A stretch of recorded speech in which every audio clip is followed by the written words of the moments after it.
As if Bengals week wasn't already going to be exciting enough for Chiefs Kingdom, Justin Reid had to add more fuel to the fire as now it is crazy all over social media. And we're going to dive into it. We're going to discuss more about the Kansas City Chiefs and now the Cincinnati Bengals basically getting into a social media war. And since we're at it, we will discuss the offense versus the defense and have fun with it. But before we do dive into all of this, please be sure to subscribe to the channel and like this video, as I'm going to keep you up to date on anything Kansas City Chief related that you do not want to miss out on. And without further ado, let's have some fun. So it's crazy. The last, and I mean the very last thing I expected yesterday was for the Kansas City Chiefs to basically give the Cincinnati Bengals bulletin board material stuff heading into a big game this week. Usually it's vice versa. We're used to basically opposing teams, division rivals,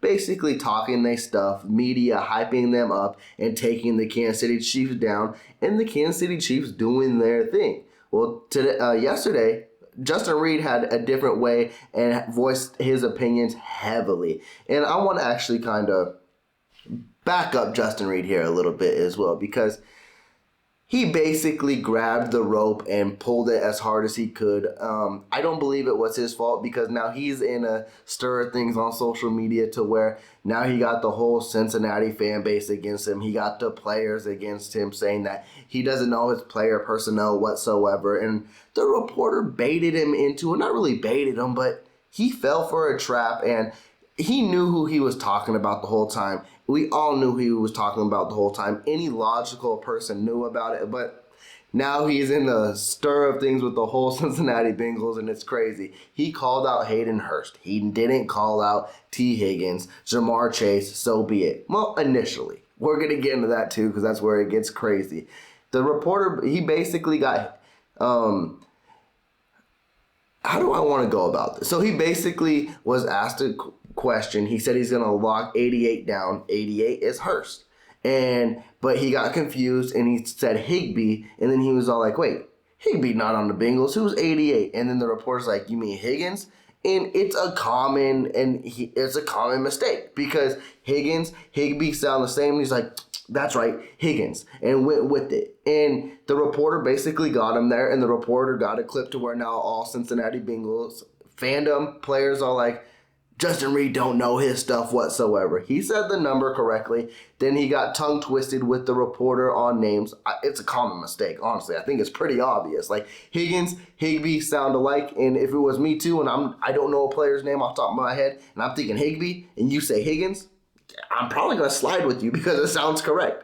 And that's what happened there. But now he's in a slew of things with Cincinnati, and he took to it with Twitter too, but he owned his stuff. And as a leader, when you say something, that's something you got to do. And he was the first one to comment when everyone was coming off and said, hey, I meant Hayden Hurst. But at the end of the day, anybody getting locked up around here. And whoo, we are not used to those type of things coming out of Chiefs Kingdom. Those are strong, strong words against a highly sought after Cincinnati receiving corps who Kansas City struggled against heavily last year.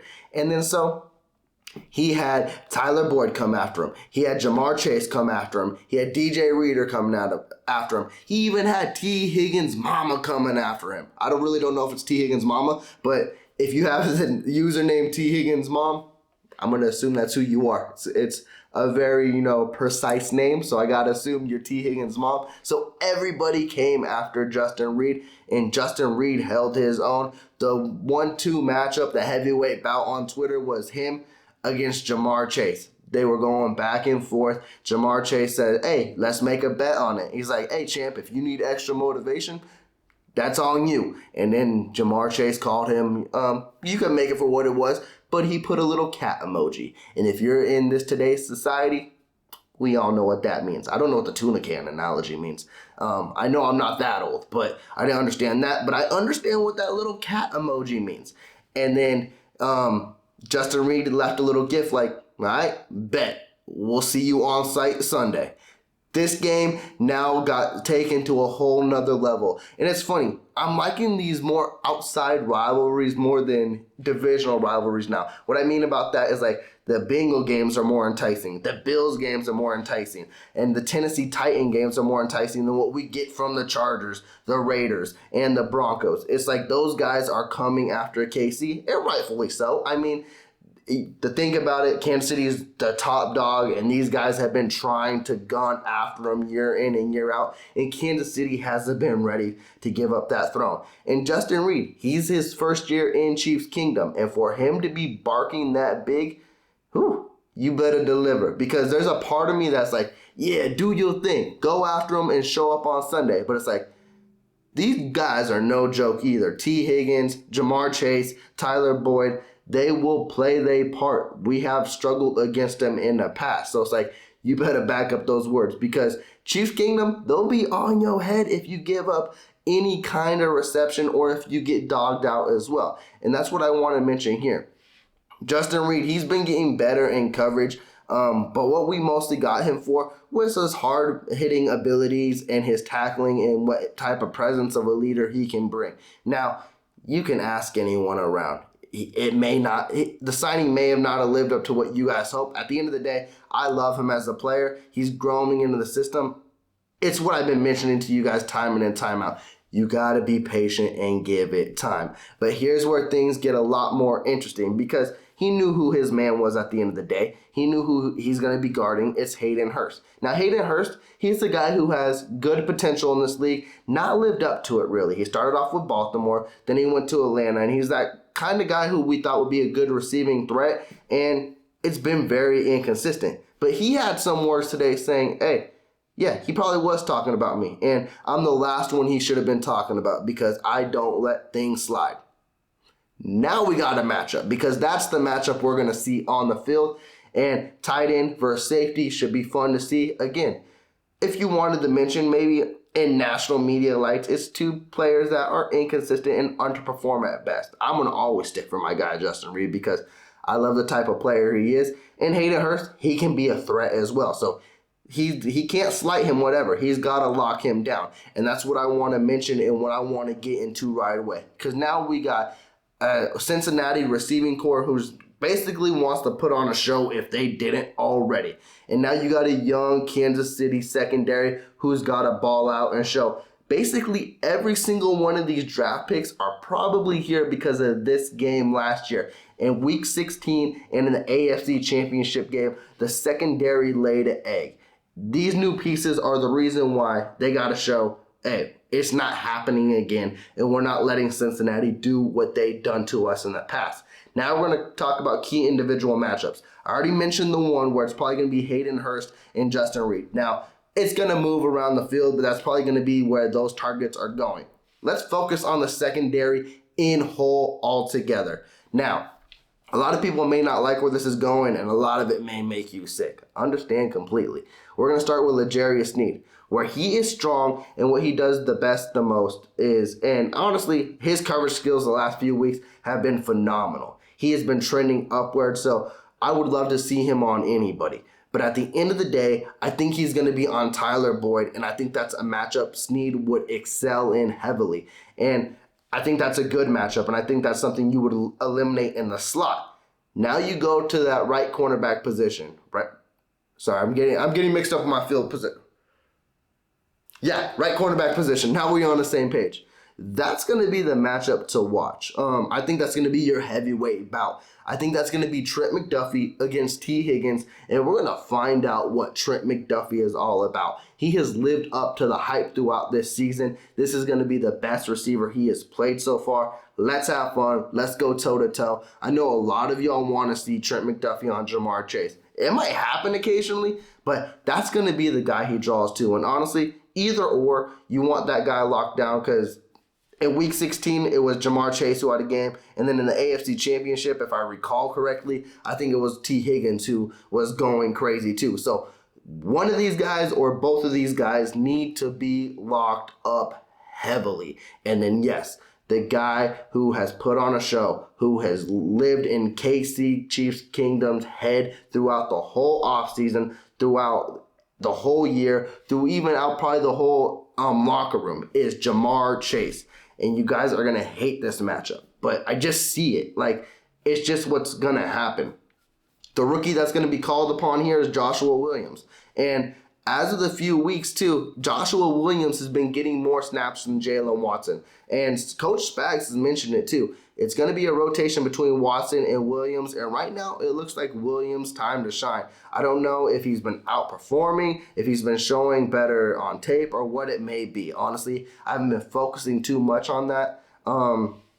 But he's got a big duty in hand now. Like, that's going to be someone where the safety better be over the top. Juan Thornhill better be over there. Justin Reid, you better be over there. Brian Cook, you better be over there.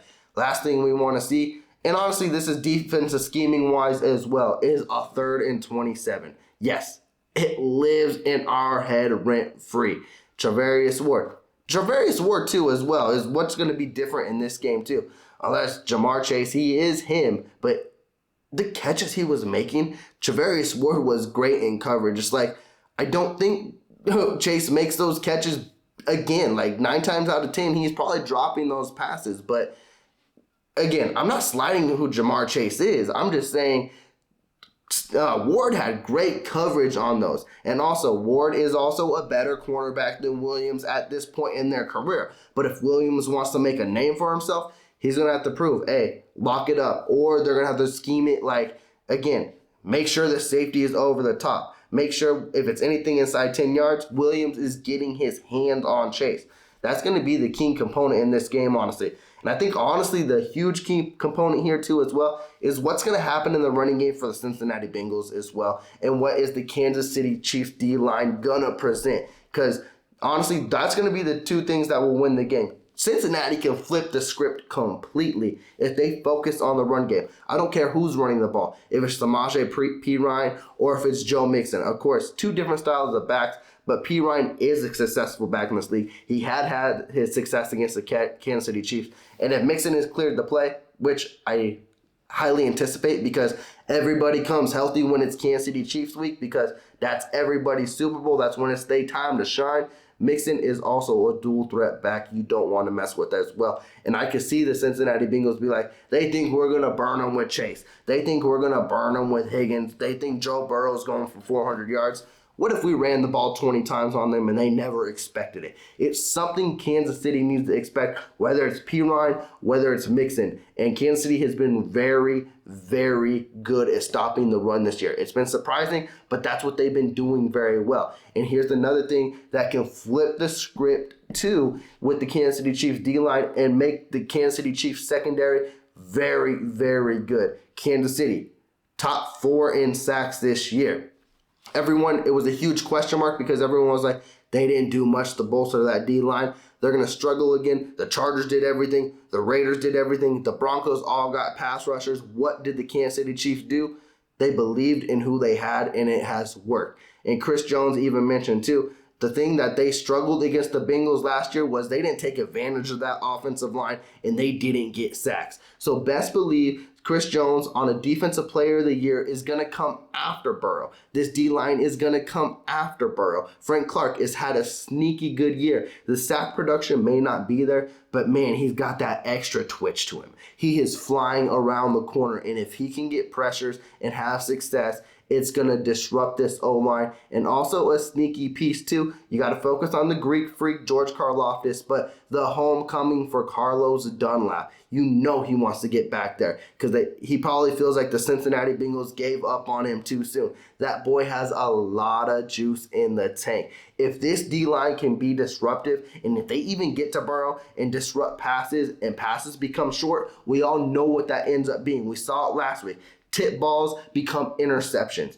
Hitting the quarterback's arm, making him throw the ball early becomes interceptions. It makes your secondary look a whole lot better, which means those wide receivers will not be producing. It's going to be a fun game, Chiefs Kingdom. This is a sneak peek of what I'm going to give you. We're going to get into a full-on preview, but you know I had to dive into this trash talking because, like I said, It's something I didn't expect whatsoever. I didn't expect the Kansas City Chiefs to initiate this, but here we are. We knew this was a huge game coming, and now the locker room let us know this was something they've been focusing on all week. This is a heavyweight bout. Kansas City needs to be on their A game. They do not want to lose 3 games in a row to the Cincinnati Bengals. We all know that. This is going to be fun. This is going to be exciting. I just can't wait for Sunday afternoon to get here because I feel like the Kansas City Chiefs are going to put on a show. We're going to talk about it more tomorrow. I just had to give you my little tidbit on what I expect the Kansas City Chiefs defense to do and what I expect the kind of threats of this Cincinnati Bengals offense to do.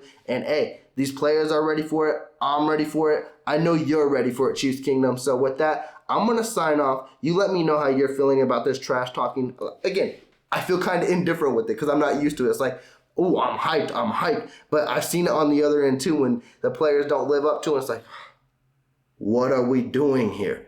But if it lives up to everything it's built for, the Kansas City Chiefs should go 10-2. We should be having fun. And at the end of the day, either the Raiders or the Chargers have got to lose. So that means they are pulling up another game if the Kansas City Chiefs win.